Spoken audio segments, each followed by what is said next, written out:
बिस्मिल्लाहिर्रहमानिर्रहीम, अस्सलामु अलैकुम। गुज़श्ता रोज़ कराची में इंटेलिजेंस ब्यूरो के अहलकारों की तरफ से, इंटेलिजेंस ब्यूरो के डायरेक्टर की तरफ से, तारिक शाह की तरफ से टीम सरेआम पर मुझ पर जो तशद्दुद हुआ, और कोई भी लफ्ज़ जो है उस तशद्दुद की अक्कासी नहीं कर सकता। मैं कहूँ कि जी बेहमाना तशद्दुद था, खूरेज़ तशद्दुद था, ज़बरदस्त तशद्दुद था। जो कुछ हुआ जब आप सुनेंगे तो शायद आपको अंदाज़ा होगा कि मैं ये बात क्यों कह रहा हूँ।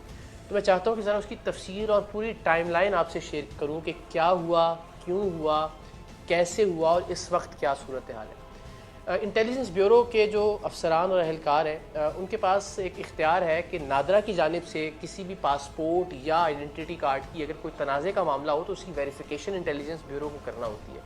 तो ऐसे ही एक इंस्पेक्टर ने, जिसका नाम काशिफ था मुबैना तौर पर, बाद में अभी इसकी कंफर्मेशन नहीं हुई, लेकिन वो काशिफ अपना नाम बताता था, उसने एक फैमिली को अप्रोच किया कि जी आपके पासपोर्ट्स की और आईडी कार्ड्स की इंक्वायरी हमारे पास आई है और आप इतने पैसे देंगे तो हम इंक्वायरी रिपोर्ट नादरा को भेजेंगे, वरना नहीं। उस ख़ानदान ने टीम सरेआम से रब्ता किया और हमने अल्टीमेटली उस शख्स की रिश्वतखोरी के वीडियो सबूत रिकॉर्ड करना शुरू किया। उससे पहले 20,000 रुपये दिए गए, फिर 24,000 रुपये दिए गए, फिर 12,000 रुपये दिए गए।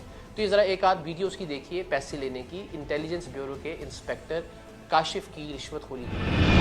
इधर से आपके रिपोर्ट जो है ना क्लियर होने के बाद 2.5 से 3 महीने इनको लगेगा।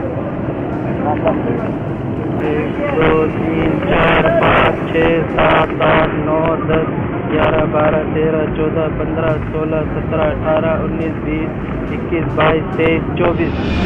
तो ये मामला था, इंटेलिजेंस ब्यूरो का एक अफसर रिश्वत ले रहा था और हमारा ये ख्याल था कि इस रिश्वतखोरी को हमें इंटेलिजेंस ब्यूरो के आईबी के आला अफसरान के नॉलेज में लाना चाहिए, ताकि इदारा एक हमारे नज़दीक उसका वक़ार है, उसकी साख को मजरू होने से बचाया जा सके।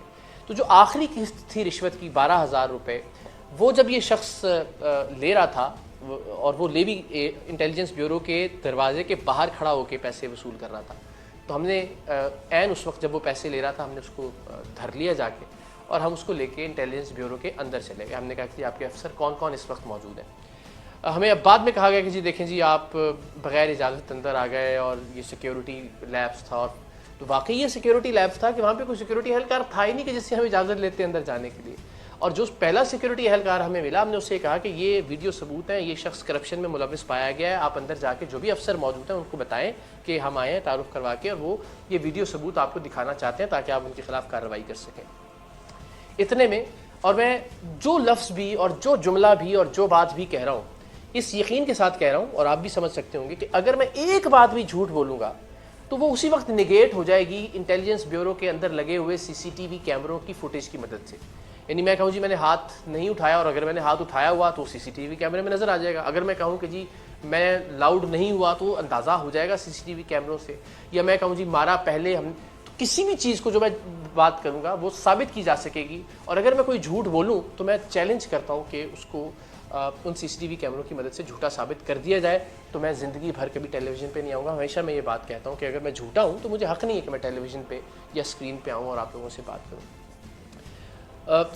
जब हम ये बात कर रहे थे उन अहलकारों से कि आप अफसर को बताइए, तो एक साहब अंदर से जिनके हाथ में एक वॉकी टॉकी था, वायरलेस था, वो आए। उनका नाम था रिजवान शाह, जो बाद में मुझे पता चला जो डायरेक्टर JIT हैं कराची के। अजीब सिगरेट पी के काले होंठ और एक टिपिकल एक जो अफसर होता है उसकी लुक। आते उन्होंने कहा कि जी क्या मामला, हमने कहा जी ये मामला। उन्होंने कहा जी आप बाहर चले। हमने कहा जी आप कहीं भी किसी जगह बैठ के वीडियो देख लीजिए। तो उन्होंने कहा कि नहीं आप ये कैमरे बंद करवाएं, मैं वीडियो देख लेता हूँ। मैंने कहा सर कैमरों के सामने आपने जो भी कहना है, मैं ज़ाती कोई मुलाकात के लिए तो हाजिर हुआ नहीं, और सर के अलावा मैंने कोई बात नहीं की। ये मैं फिर वही कह रहा हूँ कि झूठ साबित हो जाए तो मैं मुजरिम हूं पूरी कौम का। तो जैसे ही मैंने कहा कि जी कैमरे तो सर आप प्लीज़ इनके सामने जो भी आपने कहना, ताकि अंदाज़ा हो कि एक करप्ट आदमी के खिलाफ क्या कार्रवाई हुई है। तो उन्होंने कहा इनको बाहर निकालो, अपने जो एहलकार थे। और द मूवमेंट उन्होंने अपना ये मिजाज पलटा, पता नहीं कहाँ से ये IB के लोग निकले और उन्होंने हमें मारना शुरू किया, लातों से, घूंसों से, मुक्कों से।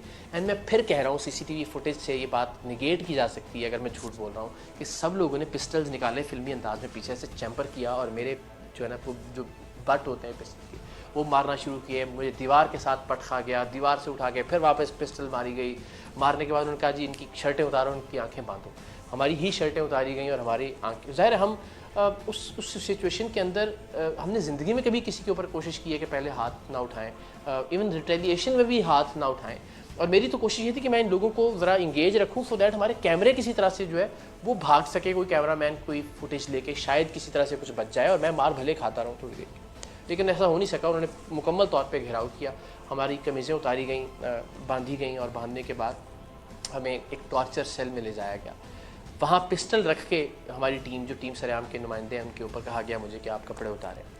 मैंने कहा आप देखें ये ज़्यादती आप ना करें, लेकिन उन्होंने कहा गोली मार देंगे आपके नुमाइंदों को अगर आपकी काम नहीं करेंगे। मैंने कहा जी ठीक है आप कीजिए। और दिल में ज़ाहिर अल्लाह ताला की ज़ात जानती थी, मुझे भी था कि मैं कोई अपने किसी ज़ाती काम के लिए तो इस तज़लील से नहीं गुजर रहा हूँ। अगर इस तज़हीक और तज़लील से, जो कि उनके नज़दीक तज़हीक और तज़लील थी, मेरे नज़दीक तो ये एक एज़ाज़, एक फ़ख्र, एक एवॉर्ड, एक तमगा है कि मुल्क की खिदमत के जज्बे के तहत अगर आपको बरहना किया जा रहा है और आपकी वीडियो बनाई जा रही है तो मेरे लिए तो ये काबिल कबूल है। और मुझे इस पर कोई नदामत या शर्मिंदगी नहीं है। मैं बहुत फ़ख्र के साथ इस बात का ऐलान कर रहा हूँ और आप सबसे शेयर भी कर रहा हूँ। तो मुझे मेरे कपड़े उतारे गए, मेरी वीडियो बनाई गई मुख्तलिफ़ ज़ावियों से, यानी अपने नज़दीक वो मेरी तज़लील कर रहे थे मेरी टीम के सामने। और उस सूरत में कि जब खून मुस्तकिल बह रहा था चेहरे से और इतनी इंसानियत नहीं थी कि आपको जो फर्स्ट एड दे दी जाती, कोई मेडिकल एड दी जाती। हमारा एक मेंबर मेरे सामने मछली की तरह तड़पते तड़पते तकरीबन हमें लग रहा था कि मर जाएगा, और हम सब जानते थे कि उसको गुर्दे का मरज़ है, गुर्दे की पथरी का। और उसको वो सिर्फ एक दरख्वास्त कर रहा था कि मुझे पेन किलर लगवा दें, और वो कह रहे थे कि ड्रामा कर रहा है, उससे और मारा जा रहा था उस तकलीफ़ के ऊपर। फिर सबको करंट लगाए गए, सबको बरहना करके, और दो जो हमारे नुमाइंदे हैं उनके मखसूस आज़ा पे वो जो करंट वाली मशीन है वो लगाई गई, जो अभी तक ब्लीड कर रहे हैं। इस वक्त भी खून निकल रहा है उनके मखसूस आज़ा से, नाजुक आज़ा से। इतनी बर्बरियत, इतनी वहशत। अगर हमने कुछ गलत किया था, एक लम्हे के लिए फ़र्ज़ कर लिया जाए, तो हम पे मुकदमा दर्ज किया जा सकता था, हमें अरेस्ट किया जा सकता था, हमारे कैमरों को जो है वो कन्फिस्केट किया जा सकता था। लेकिन ये जो ज़ाती इनाद था कि ये हमारी बादशाहत के ऊपर सवाल या हमारी करप्शन के ऊपर सवाल, और वो जो करप्शन करने वाला शख्स जिसको हम पकड़ के अंदर लेकर गए थे वो सबका सरगना बना हुआ था। इसको मारो, ये वीडियो बना रहा था मेरी, इसको मारो, इसने मेरे साथ डील की थी, इसको मारो, इसके पास मेरा कार्ड है। बाहर से जाके हमारे ड्राइवर्स तक को वो आदमी लेके आया, यानी उसके खिलाफ टके की कार्रवाई नहीं हो रही। और जो लोग उसकी करप्शन की निशानदही कर रहे हैं उनको नंगा करके, बरहना करके, इलेक्ट्रिक शॉक्स लगाए जा रहे हैं, पिस्टल के बट मारे जा रहे हैं, उनके ऊपर चैम्बर की जा रही हैं पिस्टलें, वो लहू लुहान है, खून से लबरेज हैं, और कोई मेडिकल एड उनको फराहम नहीं की जा रही। तो ये सारा कुछ होता रहा। लेकिन आप ये ज़रा तसव्वुर कीजिए कि ये एक दिन में तो माइंड सेट नहीं बना होगा ना। ऐसा तो नहीं होगा कि अचानक से उनको गुस्सा आया और चले अचानक गुस्सा 4-5 मिनट है, थप्पड़ मारा, आपने गोली भी मार दी, तो चंद सेकंड का इश्तियाल होता है। ये 3-4 घंटे जो था, ये एक उस फ़िरौनियत की अलामत था, जो फ़िरौनियत रिजवान शाह में और उसके जो जितने बाकी जो कारिंदे थे आईबी के, उनमें पिछले कई बरसों से, कई दिहाइयों से वो पैदा हुई होगी। कितने मजलूमों को इस तरह लाके बांधा गया होगा, कितने मजलूमों को इस तरह से उनकी आंखों पे पट्टियां बांध के नंगा किया गया होगा, कितने मजलूमों की वीडियो बनाई गई होगी। किसी ने कोई गुनाह किया होगा, किसी ने नहीं किया होगा, लेकिन कितने लोगों की वीडियो बना के उनको ब्लैकमेल किया गया होगा कि बाहर जाके अगर ये कहा या इतने पैसे ना दिए तो तुम्हारी ये वीडियो मंजर आम पर आ जाएगी। मैंने तो चले हिम्मत की आके आप सबसे ये चीज़ शेयर कर ली अगेन, क्योंकि मेरा पर्सनल कोई एजेंडा नहीं था, मुझे कोई पर्सनल शर्मिंदगी नहीं है इसके ऊपर। तो आप सोचें कि कितने बरसों से ये काम होता आया होगा, तब उसको इतना एतमाद और कॉन्फिडेंस हासिल हुआ होगा तारिक शाह और उसकी टीम को, कि वो एक मीडिया का नुमाइंदा जिसको पता है कि छोटा मोटा बाहर जाके चीखेगा, चिल्लाएगा, कोई आवाज़ उठाएगा, उससे भी कोई घबराए नहीं, उसको भी उन्होंने अपने बदतरीन तशद्दुद का निशाना बनाया। एंड अल्टीमेटली खुशी की बात यह है कि अल्लाह ताला ज़िंदगी और तंदुरुस्ती दे हमारे ARY नेटवर्क के CEO सदर सलमान इकबाल साहब को। वो जिस जिगरे के मालिक हैं, अगर वो जिगर ना होता तो ये सरेआम शायद आज हम ना कर पाते। जहाँ जहाँ जिस तरह से वो आहनी दीवार बन के हमारी हिफाजत के लिए खड़े हुए, अल्लाह ताला उनको सलामत रखे। उन्होंने प्राइम मिनिस्टर ऑफिस में बात की, प्राइम मिनिस्टर ऑफिस इन्वॉल्व हुआ, शहबाज गिल साहब जो हैं वो उन्होंने रोल प्ले करना शुरू किया, DG इस्लामाबाद साहब से बात हुई, DG सिंध से बात हुई। अल्टीमेटली इतने सब मामलात के बाद हमें कुछ 3.5-4 घंटे बाद वहाँ से रिहाई मिली। आम आदमी आप तसव्वुर कीजिए शायद 3.5-4 महीने भी वहाँ से बाहर ना निकल पाता। हम बाहर आए, बाहर आके हम दफ्तर की तरफ थे क्योंकि हमारे कैमरे रख लिए गए थे। एंड अगेन अगर कोई मैं झूठी बात कह रहा हूँ तो हमारे कैमरों की फुटेज ही लोगों के सामने ले आए कि जनाब ये देखें, ये रिकॉर्ड हुआ है जिसमें ये गलत बात कर रहे थे, जिसकी बुनियाद पे इतना बदतरीन तशद्दुद हुआ। ऑफिस की जानिब थे, लेकिन हमें बताया गया कि ऑफिस से कैमरा आ रहा है, आप अब्बासी शेर अस्पताल जाइए, मेडिको लीगल रिपोर्ट करवाइए। सर फटा हुआ था, खून में लिथड़े हुए थे। हम हॉस्पिटल पहुँचे, हॉस्पिटल गए, टाँके लगाए गए सर को करके, कुछ टाँके मैंने रिक्वेस्ट करके बचा लिए कि बाल नहीं काटें पीछे से, कि वो बाकायदा उसको रेज़र करना पड़ता है जो टाँके लगाए जाते हैं। फिर जो एक्सरे वहाँ बासी शहीद अस्पताल में हुआ, उसमें ये जो लेफ़्ट शोल्डर है ये डिसलोकेट, यानी ये टूटना कह के लीजिए, आई डोंट नो टेक्निकली क्या, ये डिसलोकेट हो गया, अपने मकान से हिल गया ये। मुझे कहा गया कि आप सीटी स्कैन करवा लें किसी दूसरे अस्पताल से, क्योंकि वहाँ वो फैसिलिटी नहीं थी, बिकॉज कहीं ब्लड क्लॉट ना बन गया हो, इतनी देर तक खून बहता रहा है और आप वहाँ मौजूद रहें, खून जम ना गया हो अंदर किसी वेन में, मौत का बायस बन सकता है। तो हमने सीटी स्कैन करवाया, तो सीटी स्कैन तो बेहतर था, लेकिन एक पसली जो थी वो टूटी हुई सामने आई राइट साइड की, और साथ ही साथ जो जो जो जो दिल के मामला हैं उन्होंने बताया कि वो उसमें भी कोई प्रॉब्लम है, बिकॉज जो लाइट है, जो करंट है, वो जब पास होता है तो या दिल मुतासिर होता है या दिमाग मुतासिर होता है, जो ईसीजी है वो भी एबनॉर्मल है।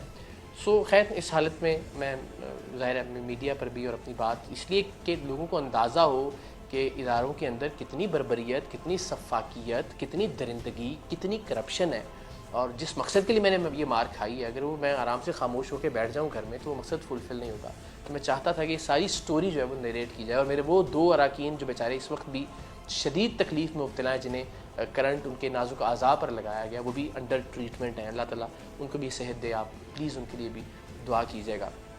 सो इस सारी कैफियत से गुज़र रहे हैं, मगर इत्मीनान ये है, सुकून ये है कि अल्हम्दुलिल्लाह एक नेक नियति के साथ, एक नेक मकसद के लिए ये सब कुछ बर्दाश्त किया है। मेरी टीम भी अल्हम्दुलिल्लाह फ़ख्र महसूस कर रही है, कहीं पे भी हमने मायूसी, शर्मिंदगी या नदामत नहीं देखी इस सारे प्रोसेस में, और हमने देखा कि एक प्राइड है जो हर एक की आंखों में नज़र आ रहा है। ज़ाहिर है तकलीफ़ है, दर्द है, दुख है, अपना इदारा है हमारा, मगर अनफॉर्चुनेटली असल चेहरा हमारे सामने आया, और हमारे तवस्सुत से पूरी कौम के सामने आया। वज़ीर-ए-आज़म पाकिस्तान, मैं बहुत नाक़िद हूँ मौजूदा हुकूमत का, आप सब जानते होंगे, आप ट्वीट्स भी देखते होंगे, लेकिन इस मामले में इससे पहले अगर हमने कुछ ऐसा किया तो हमेशा हम पे उल्टी FIR हो जाती थी। तो इस बार कम से कम ये हुआ कि 19वें ग्रेड का डायरेक्टर मुअत्तल ज़रूर हुआ। FIR अगर होगी भी तो वल्लाह वालम शायद पता नहीं बेल हो जाएगी या कोई स्टे आ जाएगा या अपने इदारे के लोग उनको बचा लेंगे। मगर एक बात मैं ज़रूर कहना चाहता हूँ कि हम सब की ज़िंदगियाँ अब से असल ख़तरे में पड़ी हैं। ज़ाहिर वो कहते हैं ना, ज़ख्मी शेर ज़्यादा ख़तरनाक होता है, तो शेर तो खैर वो नहीं कहा जा सकता उनको, हाँ जानवर ज़रूर थे, दरिंदे ज़रूर थे, भेड़िए ज़रूर थे, लेकिन वो चूँकि अब ज़ख्मी हो गए तो और ज़्यादा तड़प रहे हैं।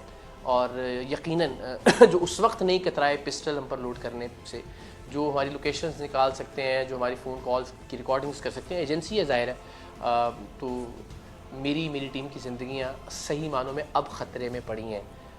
रिजवान शाह के मुअत्तल होने के बाद और उनके बाकी लोगों के मुअत्तल होने के बाद, तो वो जो IB के एहलकारों का जो, अब आप सोचिए जब हमने कुछ नहीं किया था, सिर्फ उनके एक एहलकार की करप्शन पकड़ी थी, तब कितना गुस्सा था। अब जब हमारी वजह से हम बार बार उनका नाम ले रहे हैं, उनको बेनकाब कर रहे हैं, तो अब कितना गुस्सा होगा। और हमारी जान लेने से क्या वो दरेग करेंगे? क्या गोली मारने से परहेज़ करेंगे? क्या हमें लोकेट करना उनके लिए कोई मुश्किल है? नहीं, ज़िंदगी अब बिल्कुल खुली किताब की मानंद उनके सामने है, और हम कत्ल होने के लिए तैयार हैं इस पाक सरज़मीन की खातिर। लेकिन ये रिकॉर्ड पर लाना बहुत ज़रूरी है कि हमें कोई भी नुकसान अगर पहुंचता है या कोई भी टीम मेंबर किसी भी तरह से मुतासिर होता है, तो आपको, कौम को, हुकूमत को, इदारों को पता होना चाहिए कि मुमकिन तौर पे उसके पीछे कौन हो सकता है। सो आप सब दुआ में याद रखिएगा। हम कोशिश करेंगे कि इसी हिम्मत से, इसी जज्बे, इसी जुनून से सच्चाई के सफ़र को जारी रखें। मैंने बहुत से प्लेटफॉर्म्स पर कहा भी कि मैं इसलिए बरहना नहीं हुआ या इसलिए मैंने ये मारे बर्दाश्त नहीं की, या इसलिए मैंने ये तशद्दुद और वो तज़लील जो मुझे नंगा करके मेरी वीडियोस बना के करने की कोशिश की गई, वो मैंने इसलिए बर्दाश्त नहीं की कि मैं दुबक के, खामोश होके, चुप करके घर में बैठ जाऊँ। अब इंशाअल्लाह मेरी आवाज़ हर जगह होगी। मैं चुप हुआ तो वो समझा कि बात ख़त्म हुई, फिर उसके बाद तो आवाज़ जा बजा थी मेरी। इंशाअल्लाह मेरी आवाज़ इसी तरह से मज़बूत सुनेंगे, इसी तरह से दलाइल के साथ सुनेंगे, इसी तरह से सबूतों के साथ सुनेंगे। और मेरी आवाज़ का सिर्फ़ और सिर्फ एक मकसद है, मेरे आवाज़ बुलंद करने का सिर्फ़ और सिर्फ एक मकसद है कि पाकिस्तान का परचम बुलंद हो, पाकिस्तान का वक़ार बुलंद हो, पाकिस्तान का नाम बुलंद हो। आप सब की दुआओं की ज़रूरत होगी, आप सबकी सपोर्ट की ज़रूरत होगी। और मैं आपको ये यकीन दिलाता हूँ इंशाल्लाह वंस अगेन गलतियाँ हो सकती हैं, मिस जजमेंट्स हो सकती हैं, लेकिन इंशाल्लाह ना बदनीयती होगी, ना किसी तरह पे नीयत का कोई झोल होगा। हम ईमानदारी से, दयानतदारी से, सच के और हक़ के इस सफ़र को जारी रखेंगे। पाकिस्तान जिंदाबाद।